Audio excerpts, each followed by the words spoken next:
the project that I mostly do is run a program called Global Classrooms, DC. And global education would be trying to get more curriculum on different nations, international affairs, topics such as climate change, human rights of refugees and immigrants, HIV and youth. So issues that affect countries around the globe, getting more information about those into our DC area classes. And then also using those international issues to help students reflect on the situation in their own area. So being able to look at HIV/AIDS as a global issue, how it happens in other places, and then also connect that to what does that look like in my town? What are organizations and local groups doing here? So being able to connect local and global is actually for me both part of global education.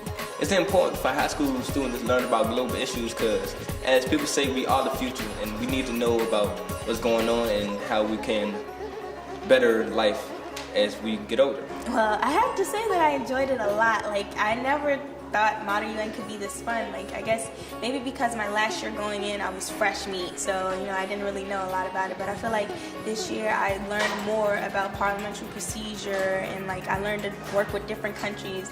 It kind of brought me out of my box a little bit to work with different people. So. The Model UN classrooms they give you the kind of awareness that you need to approach any problems. So it's kind of an indirect way of approaching these global problems by just starting with awareness, and awareness is what Model UN Classroom actually gives to the students that participate in it. We've actually had an exciting workshop today. So we have PDs, professional development workshops. We had one here at the conference today while students were in a committee session. Teachers got to meet, talk to each other, share what they're doing.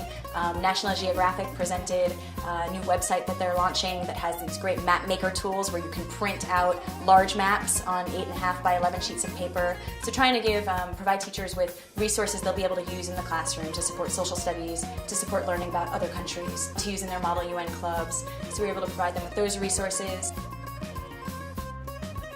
Students had a lot of really positive things to say. They sounded really excited about the experience, and it seems that they learned a lot about the procedures of the United Nations. I have a lot of really, really bright and talented and motivated students who don't necessarily get challenged enough on a regular basis at school, so I want to open them up to these opportunities here. I got involved with Global Classrooms as a volunteer because it was a perfect blend, in my opinion, of my interests, which are both global education and intercultural cooperation. I was really impressed with the Vietnamese delegation because they really were unafraid to propose ideas that were very non-traditional. Sometimes it veered on colonizing South Africa. But I think it showed a lot of creativity and kind of comprehension of the material because they really were still staying on topic. They really did have ideas about how to help countries sort of relate to each other on more equal terms. And just because we don't hear it in the real news doesn't mean it's not something that students shouldn't exercise as possibilities.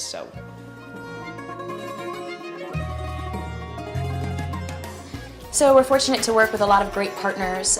Today's event and yesterday's are training conferences that have both been hosted by National Geographic Society. We also partner with the U.S. Department of State, who hosts our spring conference, our GCDC Spring Model UN Conference at the end of the year. And State Department folks work with us throughout the year to recruit their young professionals there, folks from the International Organizations Committee. So we also get volunteers from these organizations.